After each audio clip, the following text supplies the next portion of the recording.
Vamos a continuar. Abran su Biblia en Hebreos 4, versículo 12. Para los que escriben, pongan un título a esta enseñanza: El poder de la palabra de Dios. Vamos a ver lo confiable que es la palabra de Dios, pero también vamos a ver cómo se contraponen las filosofías y los pensamientos humanos contra la palabra de Dios, y vamos a ver cómo la palabra de Dios prevalece y es más poderosa que todo eso. Y nuestro compromiso debe ser con la palabra de Dios, con Dios y con su palabra. Hebreos 4, 12 y 13. ¿Ya lo tienen? Bien, vamos a leer. Dice así: porque la palabra de Dios es viva y eficaz, y más cortante que toda espada de dos filos, y penetra hasta partir el alma y el espíritu, las coyunturas y los tuétanos, y discierne los pensamientos y las intenciones del corazón. Y no hay cosa creada que no sea manifiesta en su presencia. Antes bien, todas las cosas están desnudas y abiertas a los ojos de aquel a quien tenemos que dar cuenta. La palabra de Dios ha sido menospreciada y echada a un lado en muchas iglesias. Las filosofías mundanas han atrapado a muchos pastores. Las filosofías humanas han atrapado a muchos cristianos, a muchas iglesias. Métodos nacidos en la mente humana prevalecen en el cristianismo de hoy. La palabra de Dios no está siendo predicada como debería de hacerse. Quiero mencionar algunas tendencias filosóficas y vamos a ver y vamos a entender algunas cosas. Y estas tendencias filosóficas que han penetrado la iglesia están dañando la vida de la iglesia y a muchos cristianos. Por ejemplo, el pragmatismo. ¿Qué es eso del pragmatismo? ¿En qué consiste el pragmatismo? El pragmatismo, para los que escriben, es una filosofía que básicamente rechaza la existencia de verdades absolutas. ¿Sí? Alguien pragmático es alguien que dice: pues yo creo esto del budismo, esto del cristianismo, esto del... No existen las verdades absolutas en el pragmatismo. Esta filosofía pues enseña que las ideas pueden cambiar, ¿sí? Cada cabeza es un mundo, ¿ha oído eso? Y entonces cada quien piensa como quiere, ¿verdad? Pues ¿cómo vamos a pensar todos iguales? Tú piensas de una manera, y así. Entonces ellos hablan de que los conceptos de la vida, así en general, pues cada quien tiene un concepto diferente, ¿no? Pero esa manera de pensar, desgraciadamente, se ha metido a la iglesia, ¿sí? Por ejemplo, déjeme darle dos ejemplos de pragmatismo religioso, o pragmatismo dentro de la iglesia cristiana. Por ejemplo, la Biblia dice claramente: no fornicarás. ¿Están de acuerdo que así dice la Biblia? Ok. ¿Qué dice un pragmático o un pastor cuya filosofía es el pragmatismo? ¿Y qué dice alguien que está en ese pecado? Porque la Biblia lo llama pecado, ¿sí o no? Y hay que llamar las cosas como son. Entonces, el pragmático dice: bueno, la Biblia dice así: no fornicarás, pero si ella y yo nos amamos, eso no es malo. Lo importante es que nos amemos, ¿no?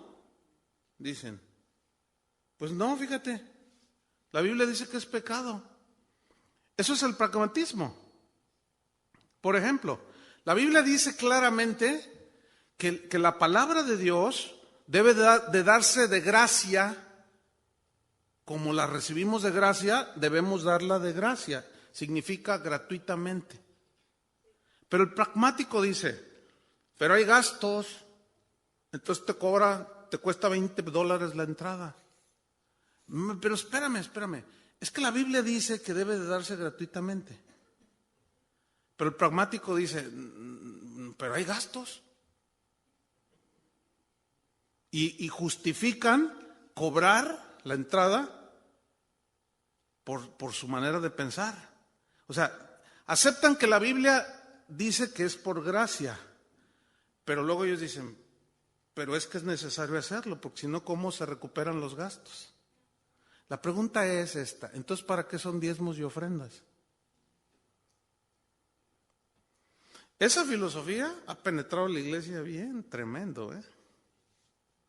Otro ejemplo, la Biblia, lo que dice sobre el divorcio, Jesús dice que a no ser por causa de fornicación o de adulterio, el que se casa con el adúltero, o que se divorcia y se casa con otra, pues comete adulterio. Pero hoy todo el mundo se divorcia, en el mundo, pero dentro de la iglesia está siendo una plaga, ¿eh? Hoy vemos a grandes estrellas del cristianismo divorciarse una vez o hasta 2 veces y siguen ministrando. Y dicen, no, ¿qué? Dios restaura, dicen. Bueno, sí, Dios restaura, pero a su comunión con Él. Pero alguien que por adulterio y por andar en sus tranzas comete ese tipo de cosas, ya no debe subirse a un púlpito. Puede estar ahí abajo haciendo labores administrativas, pero soltar un púlpito ya no deberían de hacerlo.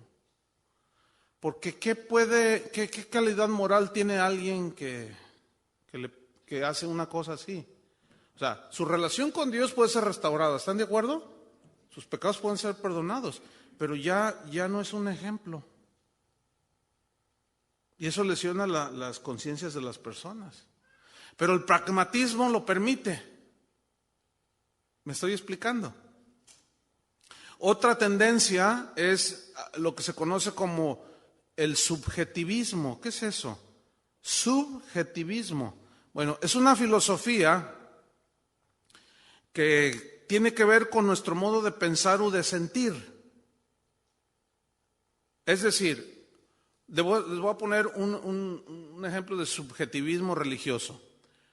Ahí está un cristiano y dice, yo pienso, yo creo. En eso está centrado el subjetivismo. No, bueno, es que yo pienso, yo creo, yo siento así, que deberían de hacer las cosas. Fíjate bien. Yo siento, yo pienso y yo creo. O sea, ya no es qué piensa Dios, qué dice Dios, sino qué pienso yo, qué siento yo y qué creo yo.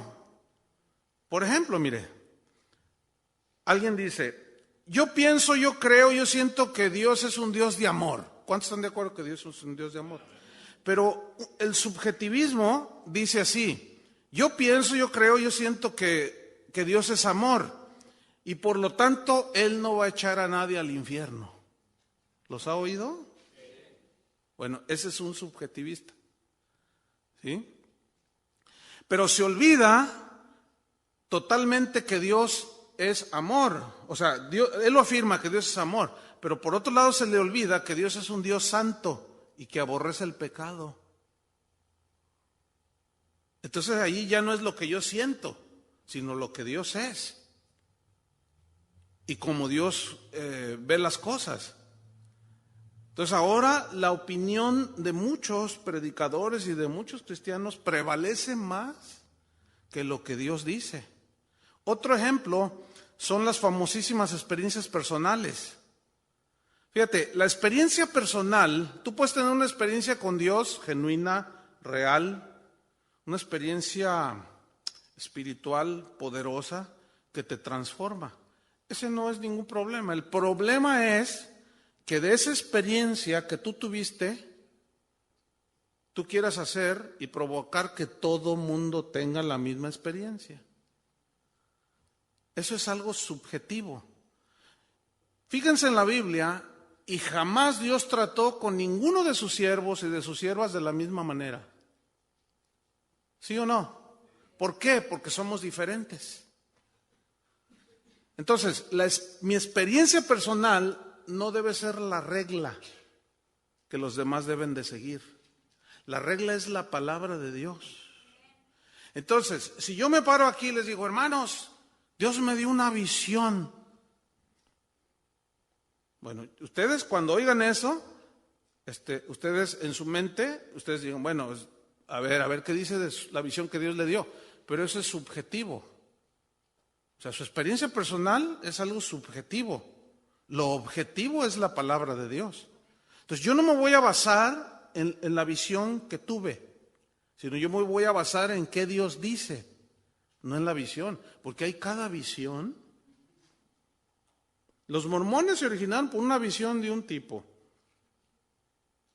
Y así muchas sectas se originaron por la visión de alguien, ¿verdad? Entonces, el problema con esto es que esa visión la tratamos de inculcar y queremos, si yo como pastor no entiendo esto, la experiencia que yo tuve, aunque haya sido genuina, como Pablo, que fue llevado al tercer cielo, ¿se acuerdan? Esa fue una experiencia personal, pero escuchen, jamás predicó de ella.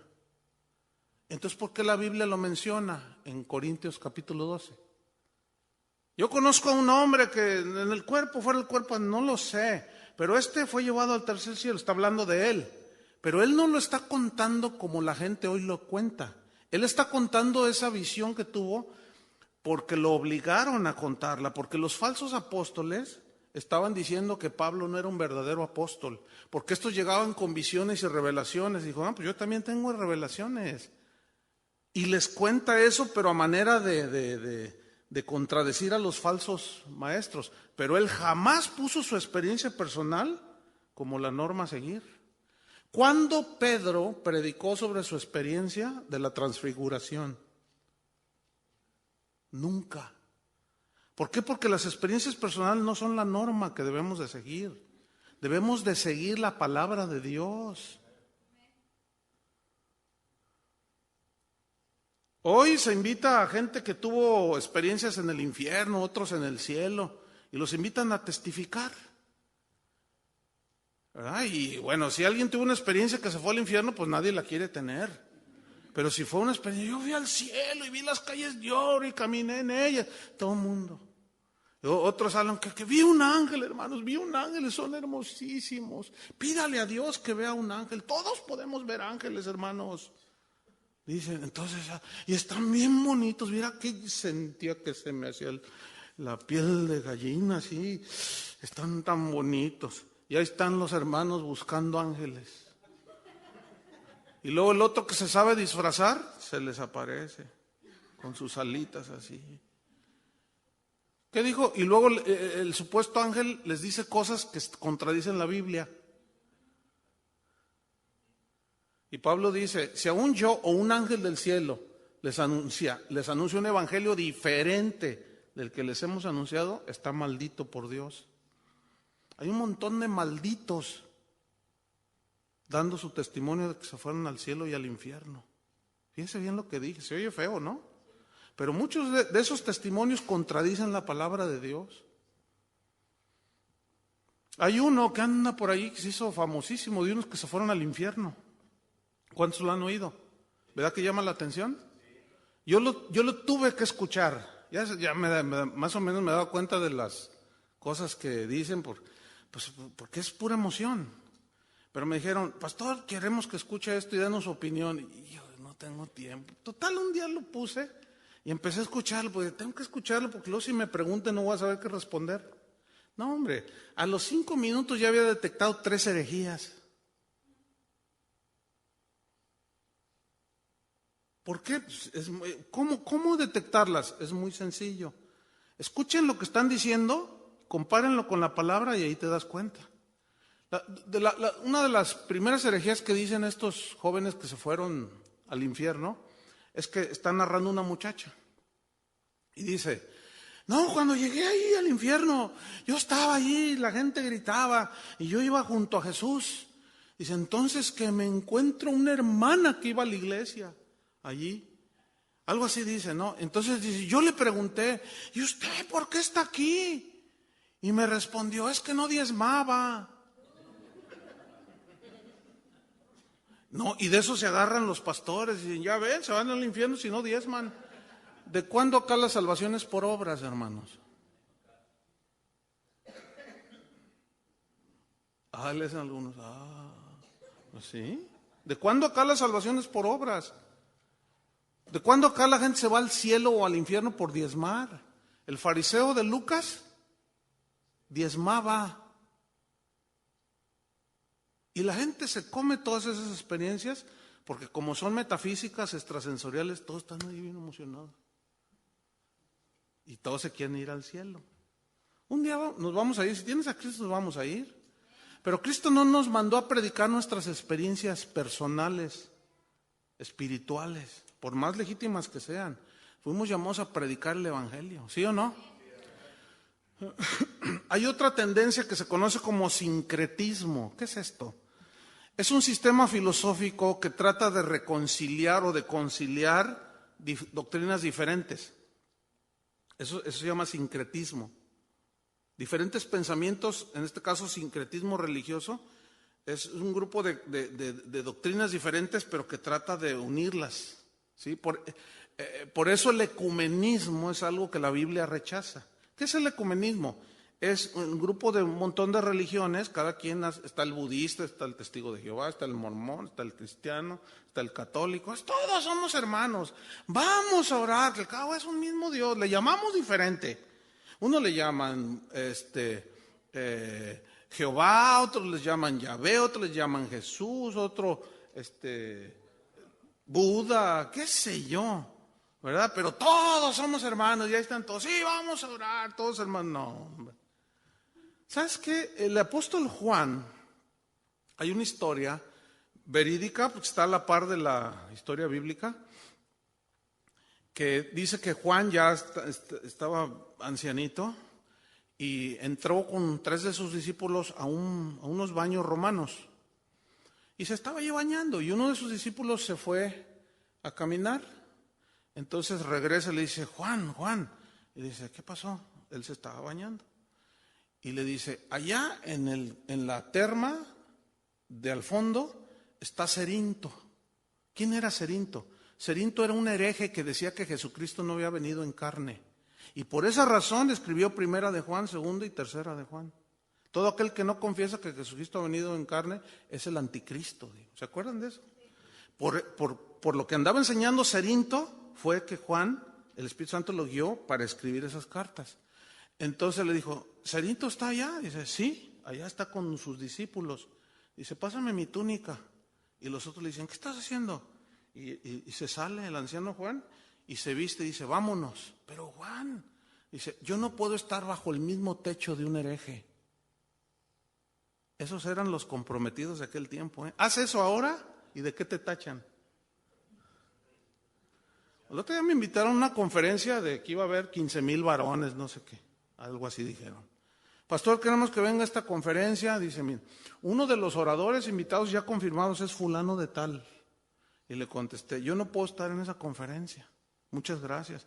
¿Pero por qué, hermano? ¿Tiene compromiso? No, porque está ese tipo. Ese tipo es un fraudulento. Fraudió con $3 millones a un montón de pastores acá en México. Por si no sabían. Yo no puedo estar bajo el mismo techo. ¡Ay, qué exagerado! Pues no me importa lo que digan. Yo estoy comprometido con la palabra de Dios, ¿entienden? Yo no puedo estar sentado escuchando a un tipo hablando la supuesta palabra de Dios cuando su vida por allá es doble. Yo no puedo, yo no sé usted. Además la Biblia, ¿se acuerdan que leímos anoche? Apártate de los tales, le dijo Pablo a Timoteo. Pero eso ya no se usa ahora porque te tachan de sectarista, de divisionista, ay, sí, tú no pecas, ¿verdad? Ay, sí te crees muy santurrona. No, confunden todo. La Biblia es clara, apártate de esos. Entonces, el sincretismo es querer unir a todos esos modos de pensar diferentes. ¿Y qué me dicen de la filosofía de un hombre, de un italiano llamado Nicolás Maquiavelo? Ese señor pues era un escritor, fue político en el siglo XVI. A él se le atribuye que su filosofía, se le atribuye la frase, el fin justifica los medios. Aunque ciertamente él no la dijo tal cual, pero por su filosofía que justificaba hacer cualquier cosa con tal de llegar a un fin. Por eso la frase "el fin justifica los medios" se le atribuye a este señor Nicolás Maquiavelo. Esta filosofía del fin justifica los medios te permite usar cualquier cosa, cualquier método, cualquier medio para conseguir lo que tú quieras. Es decir, esta filosofía te dice, si te funciona, úsalo. Si te funciona, si te da resultado, hazlo. El fin que persigues justifica los medios que usas para lograr lo que quieres. Bueno, en el caso del cristianismo, muchos que se dicen ungidos de Jehová, muchas iglesias están usando cualquier cantidad de métodos, de prácticas, de sistemas de crecimiento de la iglesia que agreden el evangelio de Jesucristo. Y tú le dices, oye, pero eso agrede el sacrificio de Jesús. Y te dicen, pero funciona. ¿Ve cuánta gente tengo? O sea, el fin justifica los medios. Y un ejemplo clarísimo es el famosísimo G12. Eso es lo más herético que hay ahorita, porque sus prácticas agreden el sacrificio de Jesucristo. Yo tengo un sobrino que me dijo, ay tío, me dice así, ¿qué pasó? Y dice, no, pues tengo un compañero en la escuela que va a una iglesia de esas del G12 y me estuvo insistiendo que fuera un encuentro. Y pues yo la verdad no, tío, dice, pero pues tanto me insistió que fui. Y pues ahí estábamos alrededor de una fogata, entonces el pastor dijo, a ver, escriban sus pecados en esta hoja. Y yo dije, pues los míos ya fueron perdonados, ¿para qué los escribo? Ándale, escríbelos. Bueno, pero pues ya ni me acuerdo, ya Dios los perdonó. Escríbelos, total, dice, pues los escribí. Y luego estaba una cruz, dijo, y aquí los vamos a clavar. Y los clavaron, ¿verdad? Dice, y el pastor, desde que empezó la reunión, traía una ovejita de a de veras, un borreguito, así, como de 1 año, chiquito, bien bonito estaba el borreguito. Y lo traía y les decía, háganlo. Y todos decían, ¿por qué trae ese borreguito? Entonces dice, ¿saben qué hizo Cristo con sus pecados? Cristo era el Cordero de Dios, que murió por sus pecados y los clavó en la cruz. Ustedes ya clavaron sus pecados en esa cruz. Y ahora, esto fue lo que pasó, miren, dice, tío, que saca un cuchillo, tío, y que le corta el cuello al borreguito, y todos, ¡ah! Y la sangre la empezó a rociar. ¿Qué es eso, hermanos? Pregunto, ¿qué es eso? Mira que ahora sí que se me puso la piel de gallina. ¿Qué es eso? Eso es pura herejía, hermanos. Cristo ya murió. ¿Qué tenemos que andar repitiendo esas cosas? Ese es el sistema más herético que hay metido actualmente en las iglesias. Hace 7 años fue la primera vez que yo dije públicamente que eso era una herejía, cuando me di cuenta de en lo que consistía. No, al principio no, se me echaron encima, hasta el diablo se me echó encima. No, terrible. ¿Cómo tú? No, Chuy, estás exagerando. Y ahora, después de 7 años que ya se dieron cuenta muchos, bueno, muchos se dieron cuenta, pero no todos hablan, no todos dicen. Y como yo tengo una congregación relativamente numerosa, yo tengo que prevenir a mi gente. Si así el sobrino fue y se metió allí, pero ya iba él discerniendo, o sea, él no se tragó nada. Y luego dice, no, luego tío, nos quitaron los celulares y todo, y nos dijeron, de aquí no van a hablar nada y no van a decir nada. Y cuando mató al corderito, yo sentí bien feo, y el corderito nomás se temblaba. La sangre de Cristo, la sangre de Cristo. ¿Y cómo se llamaba ese brujo? Le dije a mi sobrino. Qué horrible, hermanos. Bueno, el fin justifica los medios. Ahora, la gente, fíjate, que no conoce la palabra, le decía el pastor, así murió el Cordero de Dios, sangrando, mira la sangre por ti. Y empiezan a llorar. Es pura manipulación, hermanos. Eso no es de Dios. Eso se llama el fin justifica los medios.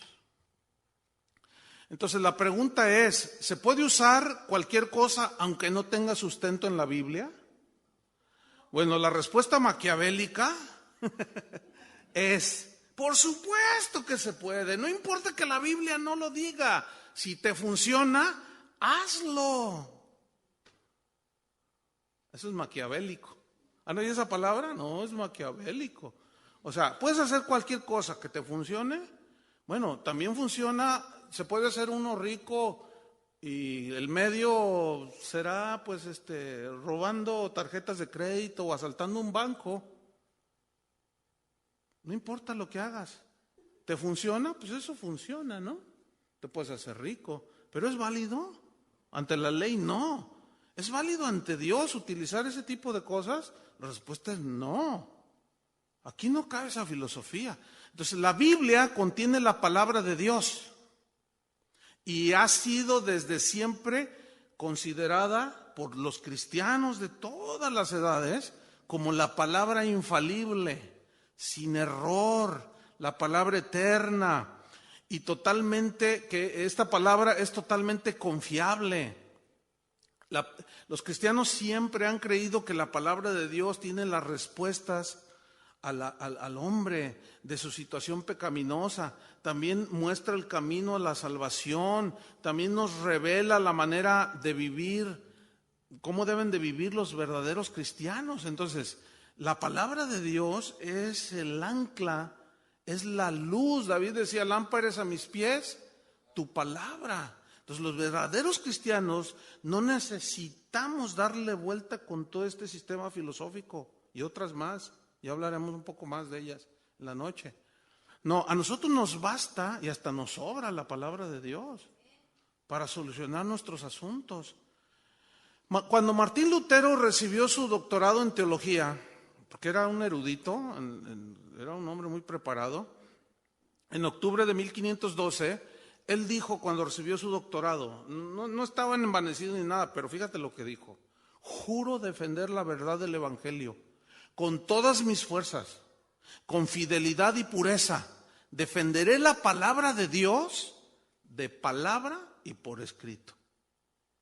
Cuando Lutero fue llevado a la corte papal, que lo mandó llamar, porque él era un sacerdote católico, para que se retractara de lo que él estaba enseñando, de lo que él creía, lo amenazaron que si no se retractaba le cortarían la cabeza. Y Martín Lutero respondió: no me retracto, no puedo ir en contra de la verdad que está en mi conciencia. Que Dios me ayude. Y si tuviera 1000 cabezas, 1000 cabezas me dejaría cortar antes que retractarme de absolutamente nada. Esos sí eran hombres comprometidos con la verdad. Hoy muchos cristianos llueven y ni van a la iglesia porque llueve.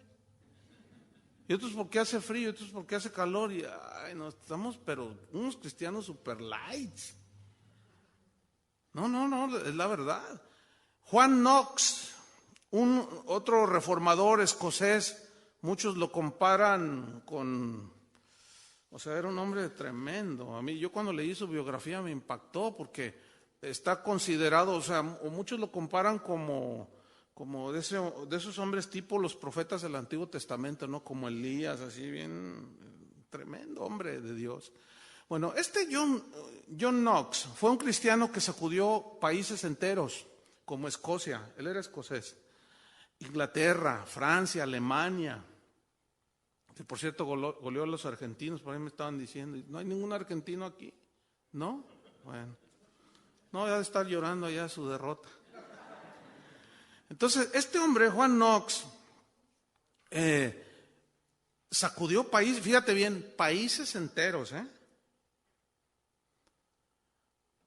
Después de casi 500 años, sus sermones de él, tú buscas en internet o algún libro, alguna enciclopedia, Juan Knox, o sea, K-N-O-X, John Knox. Bueno, busca él. Sus sermones de él, después de 500 años, siguen trastornando, siguen sacudiendo, siguen produciendo muchos seguidores de Jesucristo, pero también siguen produciendo muchos enemigos. Este hombre dijo: si está en la Biblia, lo que escuches es verdad. Así de simple. Él dijo, refiriéndose a los ministros de aquel entonces, dijo, si alguien está en el ministerio y no produce carácter cristiano, aunque sea muy popular, no vale absolutamente nada. Parece como que lo dijo ayer, ¿verdad? Un hombre ya de más contemporáneo, aunque del siglo XVIII, llamado George Whitefield, un predicador tremendo del siglo XVIII, dijo lo siguiente. Fíjense lo que dijo. La maldición de Dios para un pueblo que rechaza su palabra es justamente esto. Tener pastores y predicadores que hablan de todo menos de su palabra. Fíjate nomás lo que dijo ese hombre.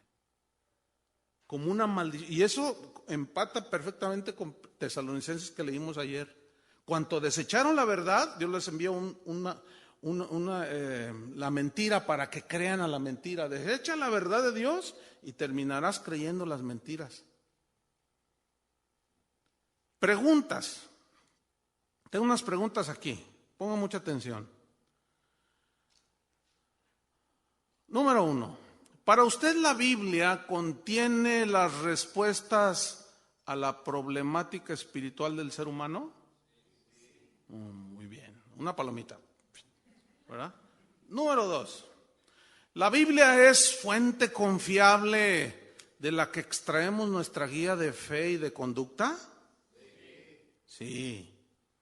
Bueno, si usted respondió que sí, le voy a hacer otras preguntas.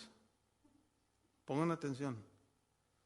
¿Por qué entonces usted usa la psicología humana para solucionar los problemas de los creyentes?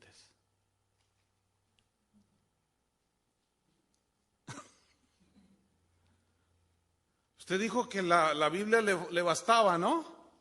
¿Por qué les habla a usted de levantar la autoestima? Cuando ese es un término netamente de psicología humana. Pues no que la Biblia bastaba. Lo que pasa es que en el sincretismo, el subjetivismo y el maquiavelismo ya no sabemos ni qué. Nosotros respondemos que sí, la Biblia contiene las verdades fundamentales y es nuestra base, nuestra regla de conducta y fe, pero es en respuesta a algo así como lo que nos enseñaron en la escuela, ¿verdad? 2 por 2 son 4, 4 y 2 son 6 y 8, 16. Ya como algo automático, algo que es obvio, pero en la práctica hacemos 2 por 2, 3, 4 por 4, 15, porque siempre le queremos voltear todo. ¿Me estoy explicando? Entonces, si usted respondió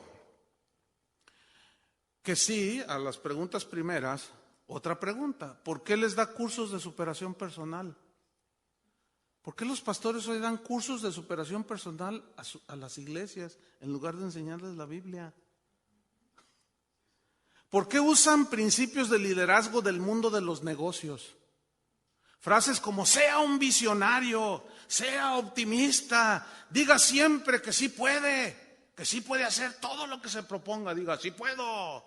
Todo eso es de la metafísica del mundo, hermanos. Pero se escudan detrás de todo lo puedo en Cristo que me fortalece. Pero si leemos el contexto de ese versículo en Filipenses, habla de tener abundancia y tener escasez. Sé tener abundancia, sé tener escasez. Por todo y en todo estoy enseñado para tener abundancia y tener escasez. Todo lo puedo en Cristo que me fortalece. ¿Ven cómo tuercen todo? Oiga, hermano, pero se llenan los cursos y funcionan. ¿Y cuánto les cobraste la entrada? Bueno, hermano, fue barato, $100 la entrada. Y me funciona, mira, tengo llena la iglesia. ¿El fin justifica los medios? Pues la Biblia dice que prediquemos la palabra, no filosofías aristotélicas. Pero aquí están y dicen gloria a Dios. ¿eh? ¿Por qué usa entonces las técnicas de mercadotecnia para hacer crecer su iglesia? En el mundo de los negocios hay muchos principios allá en el mundo que hacen cómo multiplican los negocios. Por ejemplo, yo pongo un negocio de venta de agüita,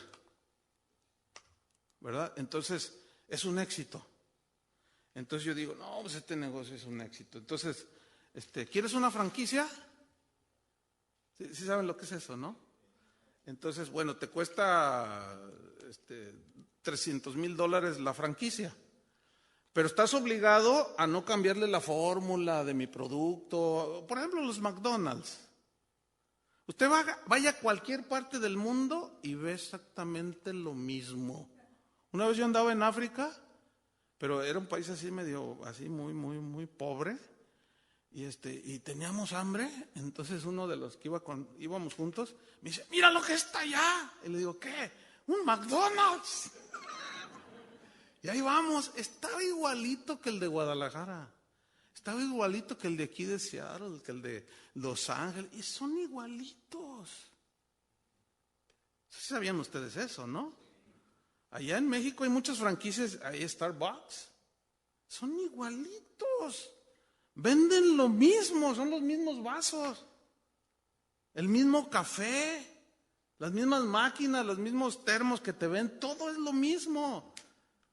¿Por qué? Ese es un sistema de mercadotecnia. ¿Sabes qué es el G12? Eso. Puros franquicias.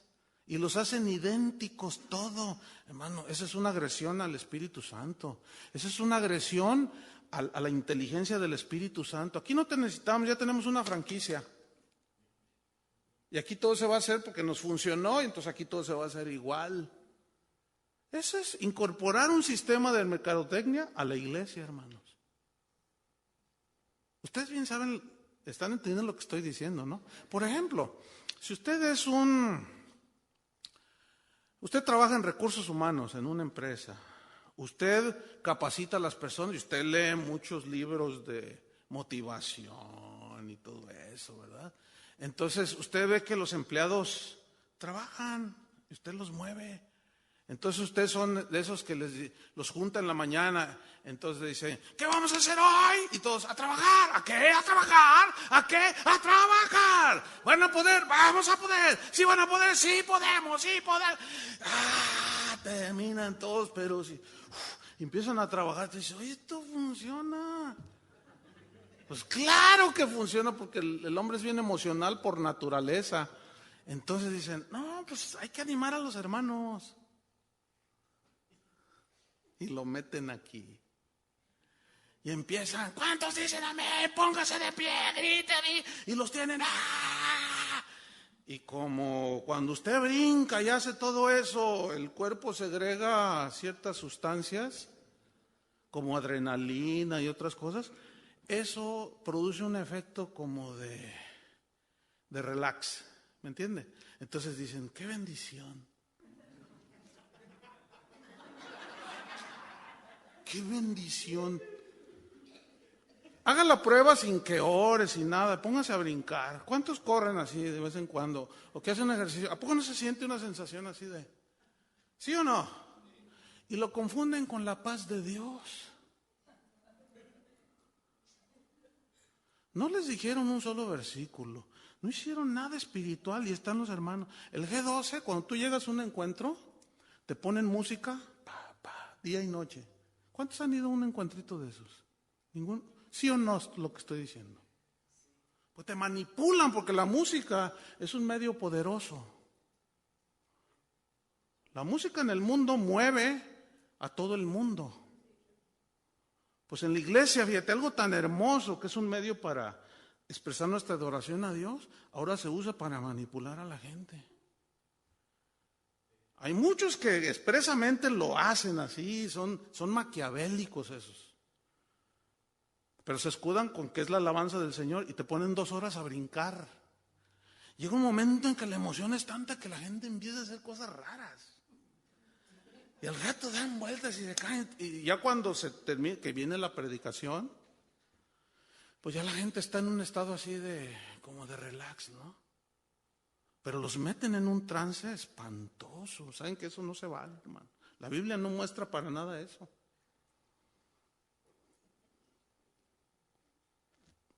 Por eso esto no gusta.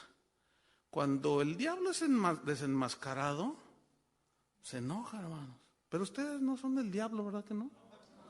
Los veo muy tranquilos, contentos, recibiendo la palabra de Dios. Uno que otro por ahí tiene cara de pocos amigos. Pero miren, los verdaderos cristianos, o para los verdaderos cristianos, la palabra nos basta, ¿sí o no? A mí me basta la palabra. Nuestro compromiso debe ser total con Dios y su palabra. Para el verdadero cristiano, los principios de Dios son lo más importante para predicar, para edificar a los hermanos, para edificar la propia vida, para discipular, para guiar, para aconsejar. Nos basta y nos sobra. El cristiano que discierne está muy consciente de lo que dijo Jesús. Santifícalos en tu verdad. Tu palabra es la verdad. Una vez unos se le acercaron a Jesús y le hicieron una pregunta de que si allá en el cielo también iba a haber bodas y no sé qué. Y Jesús les respondió: erráis ignorando, ¿qué? Las escrituras y el poder de Dios. Erráis, te equivocas, les dijo Jesús, porque ignoras las escrituras. Pablo también lo creía de esa manera. Busca en 1 Corintios 2:13. 1 Corintios 2:13. Para los que están anotando, las dos citas pasadas fue Juan 17:17 y Mateo 22:29. 1 Corintios 2:13. Miren lo que decía Pablo, Decía, por lo cual, pongan mucha atención, déjenme decirle algo, mire. Normalmente los cristianos, yo he notado algo, los cristianos de hoy estamos acostumbrados a leer las escrituras, pero no a estudiarlas. Eso es diferente, O sea, estamos acostumbrados a leer, pero no escarbamos, no vamos más allá. Entonces, pongan mucha atención. Hoy vamos a leer, pero tratando de ver con mucho sentido, ¿ok? Dice, 1 Corintios 2:13, dice, lo cual también, ¿qué dice? Hablamos, mensajes, ¿sí? Etcétera. No con palabras enseñadas por sabiduría humana, sino con las que enseña ¿quién? El Espíritu.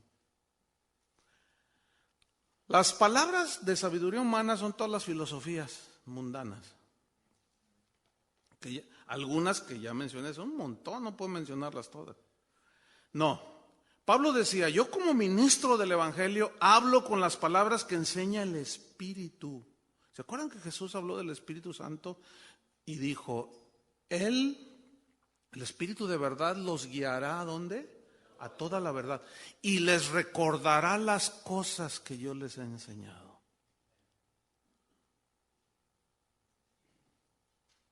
Ahora, si la gente no se le enseña la palabra de Dios, el Espíritu, ¿qué les recuerda?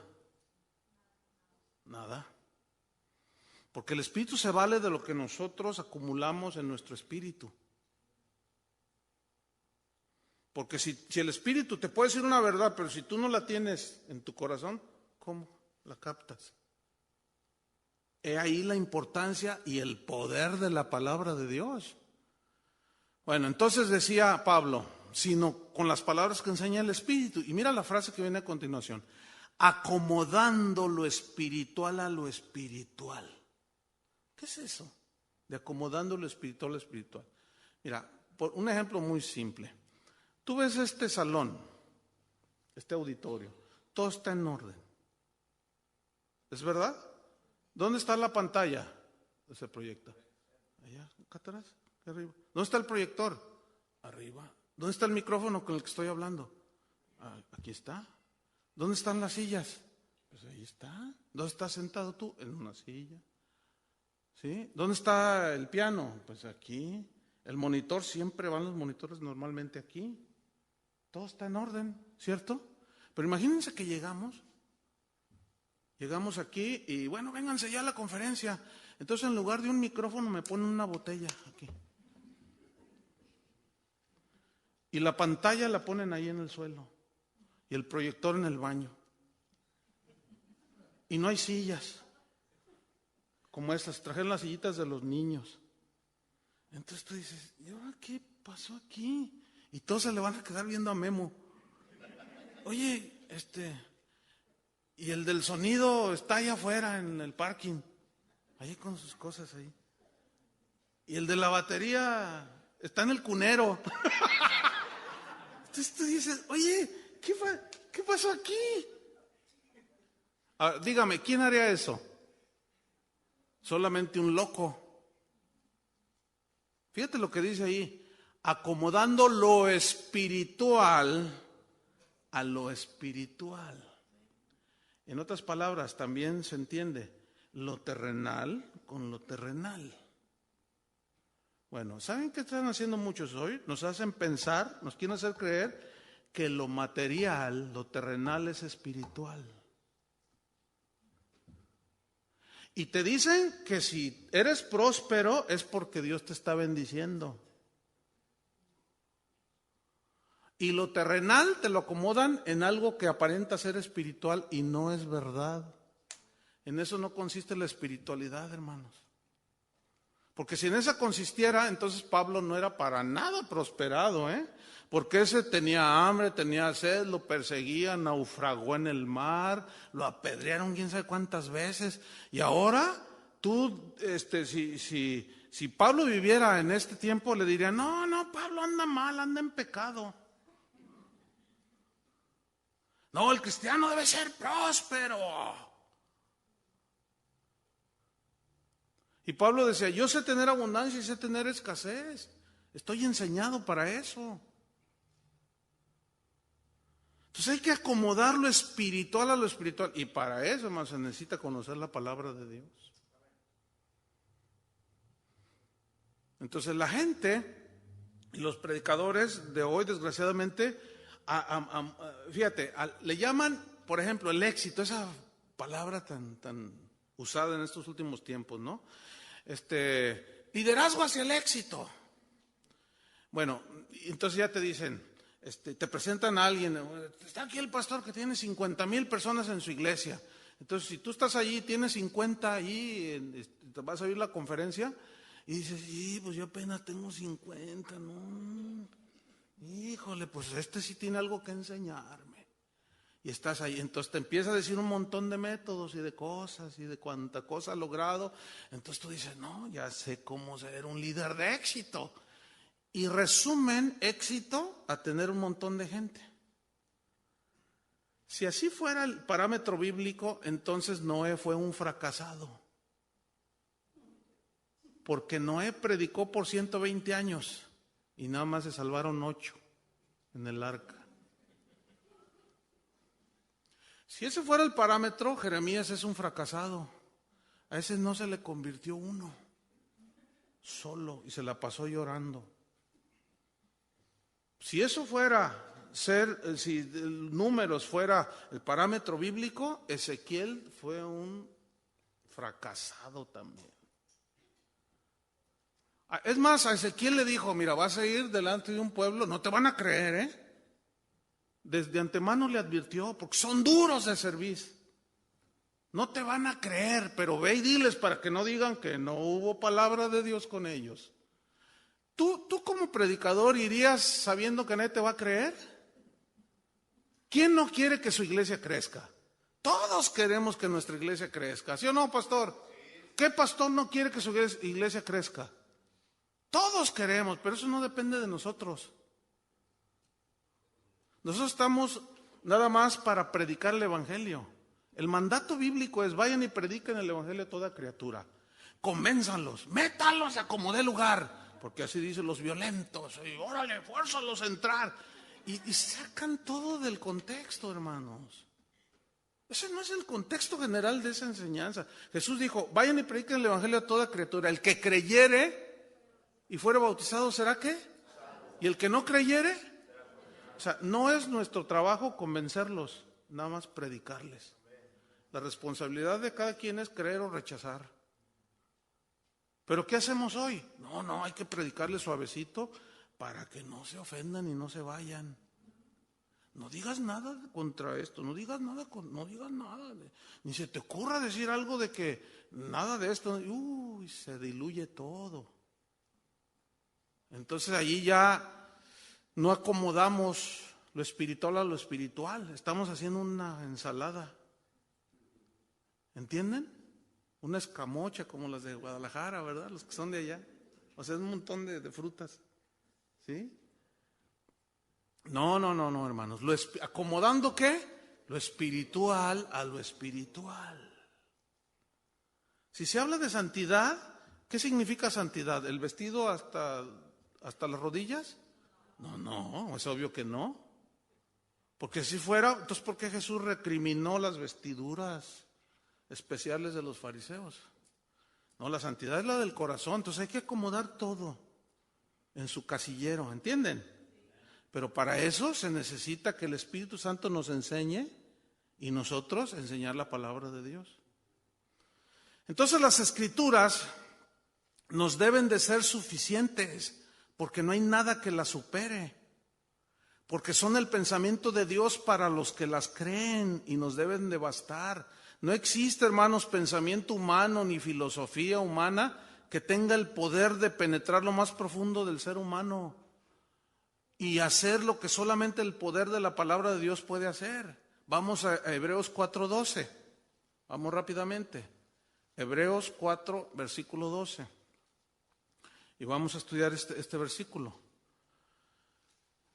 que ya leímos al principio. Dice, porque la palabra de Dios, ¿qué es? Es viva y eficaz. Miren, vamos a desglosar todo este versículo, palabra por palabra. Ok. Encontramos en primera instancia el vocablo ¿por qué? ¿Sí? Dice, porque la palabra de Dios. Ese vocablo, ¿por qué? Viene de una palabra griega. Esta palabra griega se usa para dar la razón en una discusión. Sí, o sea, él tiene la razón en una discusión. Allí se usa esta palabra porque es la razón. Se le da la razón en una discusión. En este caso, aquí porque nos habla de la importancia suprema de la palabra de Dios. Pongan mucha atención. El vocablo nos enfatiza el por qué debemos atender a la palabra de Dios. Y nos lo dice, porque la palabra de Dios, en otras palabras, tiene la razón. ¿Me estoy explicando? Tiene la razón en todo. ¿Por qué? Porque es la palabra de Dios. Fíjese, parece que no quiere decir nada por qué, pero eso significa. La palabra de Dios tiene la razón, no tu pensamiento, no tu filosofía, no tu nada, no. La palabra de Dios es la que tiene la razón. Ahora, la palabra de Dios, la frase la palabra de Dios, ustedes saben, esto viene de un vocablo griego logos. Bueno, logos significa pensamiento, significa razonamiento, significa el discurso, la enseñanza, el mensaje. Eso significa logos. Aristóteles hablaba y utilizaba esta palabra y decía el logos. O sea, la palabra, el mensaje, el pensamiento.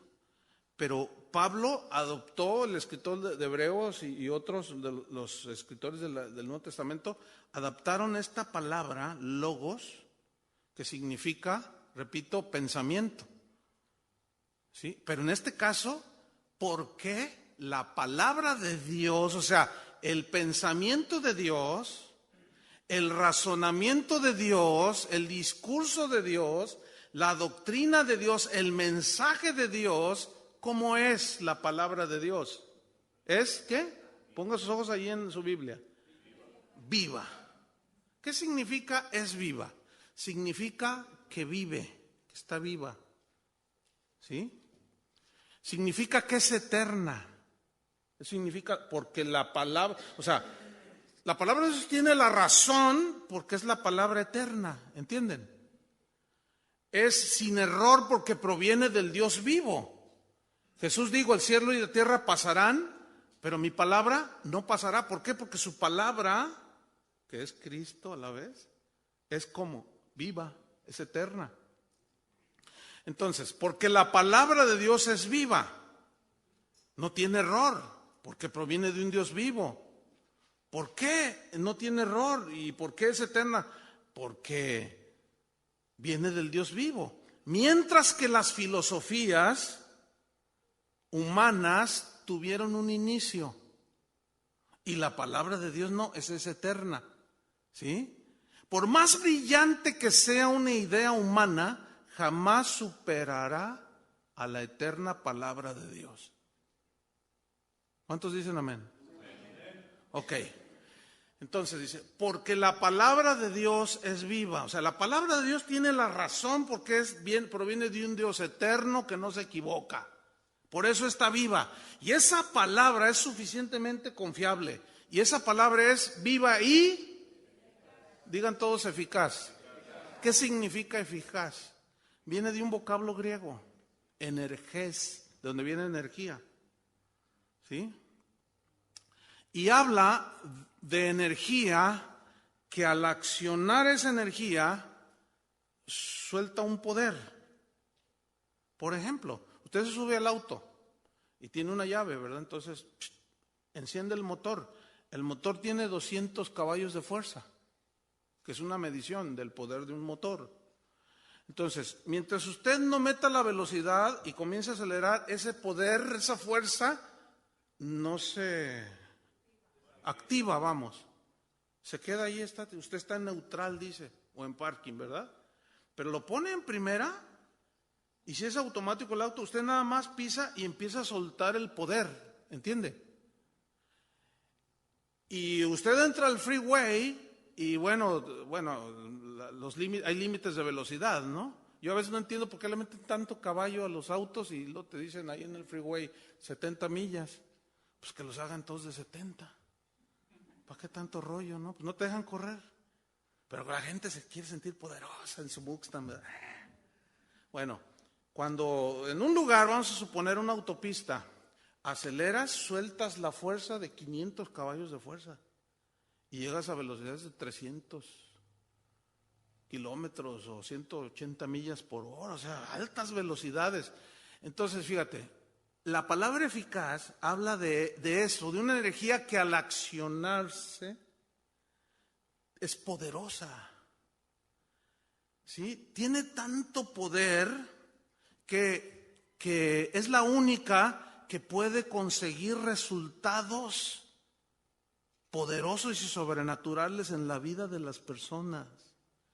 Pero mira bien, fíjate bien, si yo como pastor no suelto la palabra de Dios, que es la única que actúa en nosotros los creyentes, la palabra de Dios es tan poderosa que cuando una persona la oye y la cree, nace de nuevo y se arrepiente.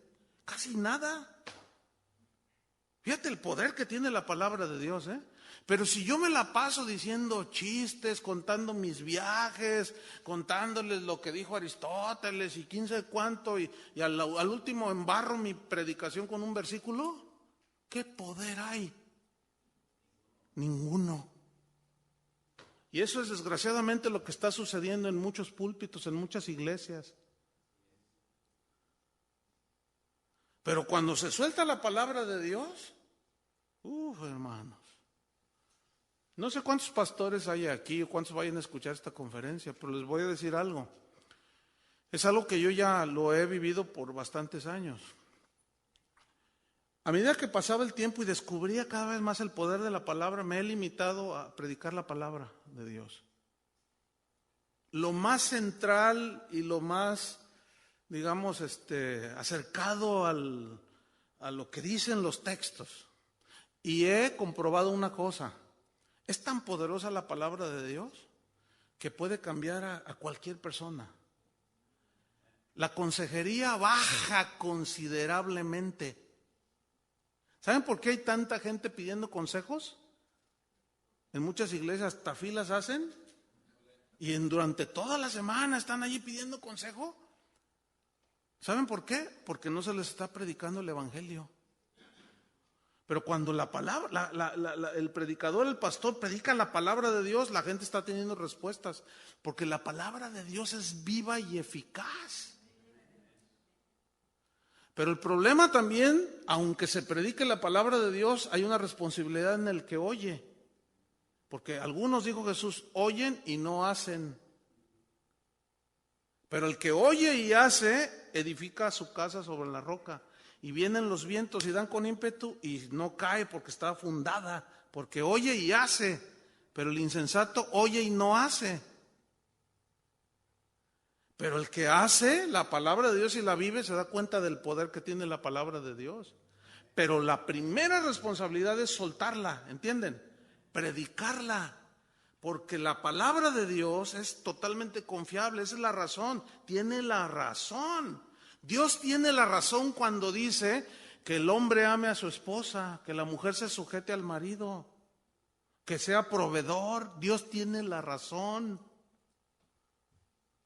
Dios tiene la razón cuando dice que el pastor, el que cuida la iglesia del Señor debe de alimentarla, debe de pastorearla, debe de dirigirla, de disciplinarla. Dios tiene la razón.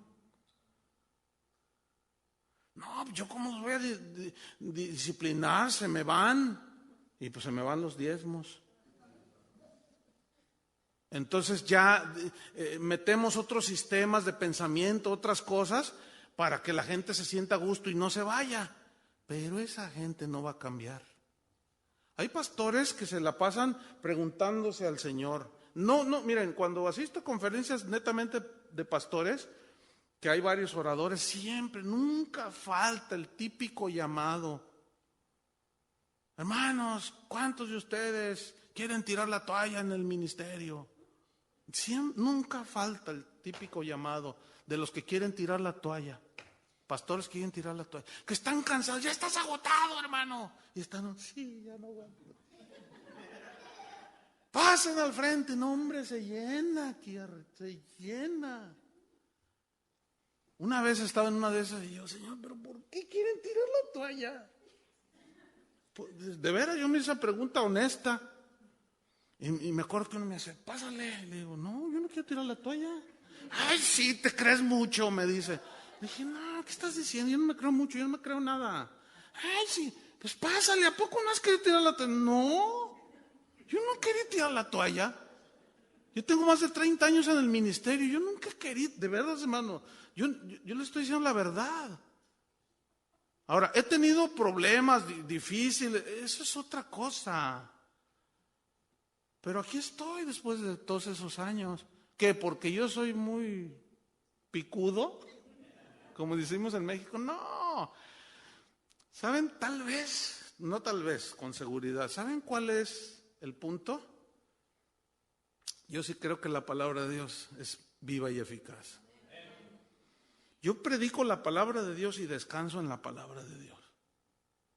Yo cuando les hablo de los matrimonios les digo las verdades de Dios del matrimonio. Y ya dejo que cada quien.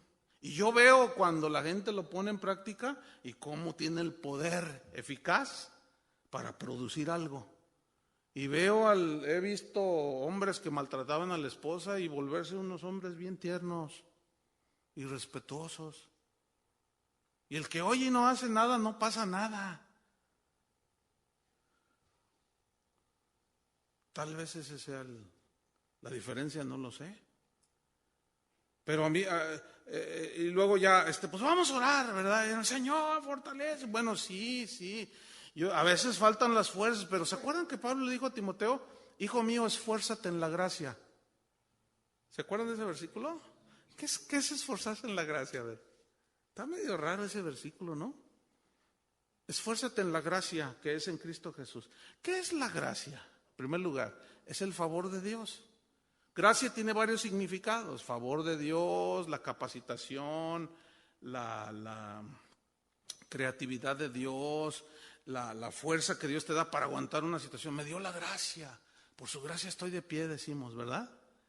La gracia que nos capacita para enfrentar las diferentes situaciones. Bueno, esforzarse en la gracia significa más o menos esto: Timoteo, deja de hacer las cosas con tus recursos humanos.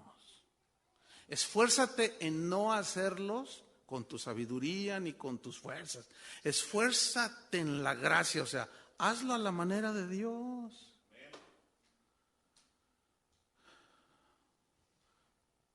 Lo que voy a decir no tiene ningún ánimo de decir más allá de lo que quiero decir. Y es esto: mi congregación es una congregación numerosa. Grande no sé porque, bueno, se mide hoy de otras maneras, pero es mucha gente, son varios miles de personas. Le voy a decir algo: yo soy una persona bien reposada, tranquilo. Hay veces que el pastor me dice: oye, tú estás bien tranquilo. ¿Y por qué no debería de estarlo? No, pues ¿cómo le haces? ¿Para qué? Pues es que yo tengo 100 ovejas y estoy todo nervioso, así no duermo. No. ¿Cómo le haces? Hijo mío, esfuérzate en la gracia. Bueno, se dice fácil, ¿eh? Pero si Pablo le dijo a Timoteo, esfuérzate en la gracia, es hacer un esfuerzo. Tengo un amigo que tiene una iglesia muy grande en Centroamérica. Y un día platicaba con él y me dice: fíjate, Chuy, dice, mi congregación pues no crecía y no crecía. Y yo quebrantado fui con el Señor, le dije: Señor, yo quiero que se salven muchas almas. Pero Señor, no pasa nada, no crece aquí. Y si el Señor me contestó: predícales mi palabra. Entonces, ¿qué estoy predicando? Estás predicando tus cosas. Predícales mi palabra. Ah, no, está bien, Señor, les voy a predicar tu palabra. ¿Qué más? Dice: de verdad. Porque él le dijo: yo hago lo que tú me digas que haga. Dice, y el Señor me respondió: ¿de veras haces lo que yo te diga?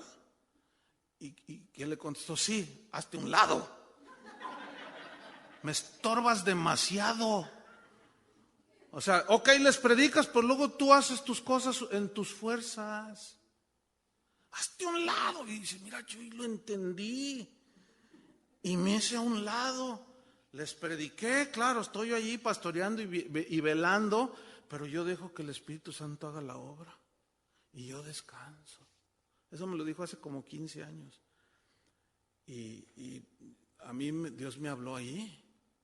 Yo dije, y luego me dice: entonces el siguiente domingo me paré en la congregación y les dije: hermanos, quiero darles una noticia. Una buena y una mala. Dice: la buena es que pues Dios los ama. Y todos: amén. Y la mala, pues que renuncio como pastor. Y todos: se va el pastor. No, pero no me voy a ir. Miren, renuncio porque antes yo era el pastor, pero ahora de aquí en adelante el pastor va a ser el Señor y yo nada más voy a ser el coordinador. O sea, no le estorbes al Señor. Nada más hay que hacer lo que tenemos que hacer. Eso es todo. ¿Cuántos dicen amén? Entonces la palabra de Dios, ¿cómo es? Viva y eficaz. Pero miren, vámonos sobre el final. ¿Qué más? Y más cortante que toda espada de 2 filos. La frase más cortante en el griego significa cortar de un solo tajo, de un solo golpe así. ¿Has hecho tú algo así con un machete o algo filoso? Yo sí. Algo filosísimo. El otro día andaba ahí en una tienda y compré algo así para el asado y era un sartén, nunca lo había visto, pero con un filo como para voltear las hamburguesas. Pero tenía un filo, yo no los había visto antes. Entonces dije: ¿y esto qué tan filoso será? ¿Y qué le hago así? Mire, aquí todavía tengo la cicatriz, eso fue hace como 3 semanas. Cuando le hice así, dije: ¡ay! Y hasta la de ahí, la cajera, pues estaba yo en el almacén, se asustó, porque saltó así. Yo dije: ¡ay! Uy, sí está filoso esto. Fíjate, esa frase más cortante es cortar de un solo tajo, de un solo golpe. Pero para eso tiene que estar filoso. ¿Sí? ¿Has usado un cuchillo que no tiene filo? Unas tijeras que... Un corta uñas que no tiene filo y te la arrancas todo. No, no. Fíjate, la palabra de Dios es más filosa que una espada de dos filos, que de un solo golpe corta la cabeza de todo lo que encuentra a su paso. Y el escritor de Hebreos está usando la figura de una espada de un soldado, pero filosa. Esa donde te diera, te cortaba. Si te daba en el cuello, te arrancaba la cabeza. Si te daba aquí el tajo, te arrancaba el brazo. Si te daba aquí, te lo cortaba el brazo. Fíjate el poder de la palabra de Dios. ¿Sí? Es más cortante. Corta así. Les voy a poner un ejemplo en la Biblia. Primera de Corintios 6:9. Pongan atención a esto. Ya estamos terminando casi. Fíjate lo que dice así simple y llanamente. Dice, ¿no sabéis que los injustos no heredarán el reino de Dios? No erréis, no te equivoques. Ni los fornicarios, ni los idólatras, ni los adúlteros, ni los afeminados, ni los que se echan con varones, ni los ladrones, ni los avaros, ni los borrachos, ni los maldicientes, ni los estafadores heredarán el reino de Dios. Bueno, sí, ahí dice, ¿pero qué? Mi estimado sincretista, pragmático y maquiavélico. ¿Qué? Ahí dice, ¿no? ¿Sí o no dice? Bueno, esto lo lees, lo predicas y les corta la cabeza a todos esos. Y claro, se ofenden. No les gusta. Y si se esquivan, les cortas un brazo y, ay, aquí hablan muy duro. Ay, aquí no. No les gusta, claro, porque eso te corta de tajo todo. ¿Cuántos aman la palabra de Dios? Aunque duela. Pero ahí no se queda, dice. Es más cortante que toda espada de dos filos y penetra. Esto habla de profundidad, ¿no? Penetrar, profundidad. ¿Hasta qué profundidad penetra? Hasta partir el alma y el espíritu. Eso está tremendo. Y partir significa de un solo golpe dividir en dos el alma y el espíritu. El alma es donde se anidan todos los pensamientos humanos y el espíritu es donde Dios habla a tu espíritu.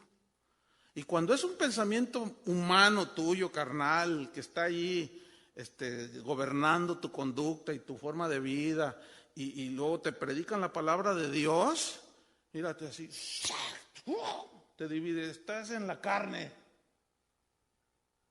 Es humano, es tuyo, y hasta diabólico lo que estás haciendo.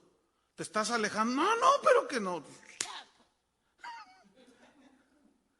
Y penetra así, cosa que no tiene la psicología. La psicología llega al nivel del alma. Y la palabra de Dios hasta lo más profundo y corta en dos así. La palabra de Dios tiene ese poder de cortar de un solo golpe los pensamientos de la mente carnal. Convence poderosamente la palabra de Dios, convierte poderosamente consuela la palabra de Dios, poderosamente edifica la vida de las personas, hace que el orgulloso se haga humilde, la persona más perversa la vuelve la persona más mansa y obediente.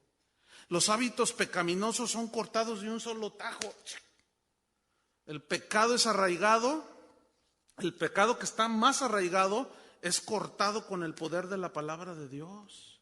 Cuando una persona cree a la predicación de que sus pecados son perdonados y se arrepiente y son lavados con la sangre de Cristo, eso es algo poderosísimo, que te traslada a la eternidad con Dios. ¿Te das cuenta del poder de la palabra de Dios? Entonces ahí está la importancia de predicar la palabra de Dios. Pero ahí no queda, penetra hasta partir el alma y el espíritu, pero todavía ahí no acaba, Las coyunturas. ¿Qué son las coyunturas? Son las articulaciones, en el griego significa articulaciones.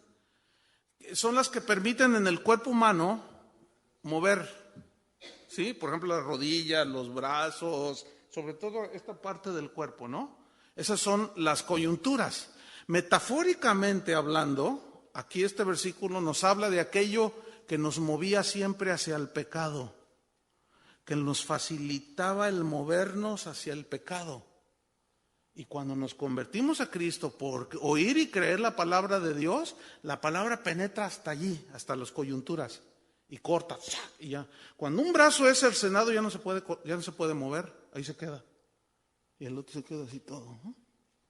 Ok, ¿qué sucedió cuando nos convertimos y nacimos de nuevo? Se cortó la ley del pecado, ¿sí o no? Se cortó. Ya no somos esclavos del pecado, ¿sí o no? Ya no. Pecamos eventualmente, pero ya no es nuestra naturaleza. Nos duele cuando lo hacemos, ¿sí o no? Antes no. Pero ese es el poder que tiene la palabra de Dios. Pero ahí no se quedan las coyunturas, sino en los tuétanos. ¿Se acuerdan del bambú? Los tuétanos es aquello que está, es la médula, es la sustancia que está dentro de los huesos, ¿sí? Metafóricamente habla de lo más íntimo de los pensamientos del corazón del hombre. Yo como pastor, como predicador, entiendo ese poder, creo ese poder, sé lo que puede hacer, por eso hablo como hablo. ¿Entiende? Yo cuando predico la palabra de Dios, yo sé que pueden suceder dos cosas. La gente se convierte o se enoja. Y a veces se han parado así. Que usted, no quieres, que usted, quién sabe qué. Bueno, adiós. ¿Le dolió? Sóbese.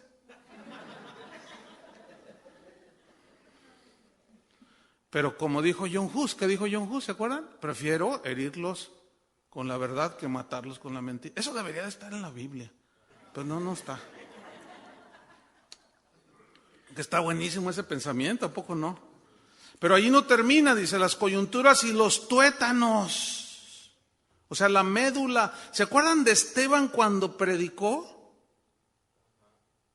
En Hechos 7:54, no lo busquen, dice que oyendo estas cosas se enfurecían en sus corazones y crujían los dientes contra él.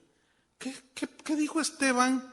Que les penetró, les partió el alma, lo dividió todo, llegó hasta las coyunturas, los tuétanos, que los hizo enojar y lo apedrearon. Les dijo la verdad. Ustedes mataron al Santo de Dios, al Hijo de Dios. Él estaba profetizado y les habló un mensaje de su debut y despedida. En el primero lo mataron. Pero qué mensaje quedó en la Biblia. Qué tremendo. Crujían los dientes. Pero terminamos con el versículo, porque ahí viene el final. Y discierne, dice. ¿Qué discierne? Los pensamientos y las intenciones del corazón. Discernir viene, esta palabra discernir viene del griego kritikos, de donde viene crítica. Y habla de un juez que juzga rectamente. No como los jueces terrenales, sino alguien incorruptible como el Señor mismo. Habla de un juez que juzga rectamente, que hace juicio y critica todo aquello que está en contra de la palabra de Dios. O sea, cada quien tiene sus pensamientos, pero la exposición de sus palabras, la predicación, tiene ese poder de discernir. Yo les comentaba, yo entiendo eso. Yo sé que cuando suelto alguna cosa, va directamente al espíritu y a la mente. Entonces, por eso algunos me dicen, tú eres un criticón. ¿Yo? ¿Tú eres un juzgón? ¿Yo me escudo detrás de la palabra. Pues le digo, yo no. La palabra de Dios. Porque yo no les estoy hablando mi rollo. No sé cuántos sabían que yo no escribí la Biblia. ¿Sabían eso? Ay, qué revelación. Eso es una revelación poderosa que no tienen todos. Y ustedes la tienen, fíjense. Porque muchos me dicen, no, tú dices muchas cosas. ¿Yo? Sí, porque tú dices, ¿yo? ¿Yo qué digo? Yo nada más repito lo que está escrito. ¿O no? Entonces yo no soy el que dice, eso no es mío.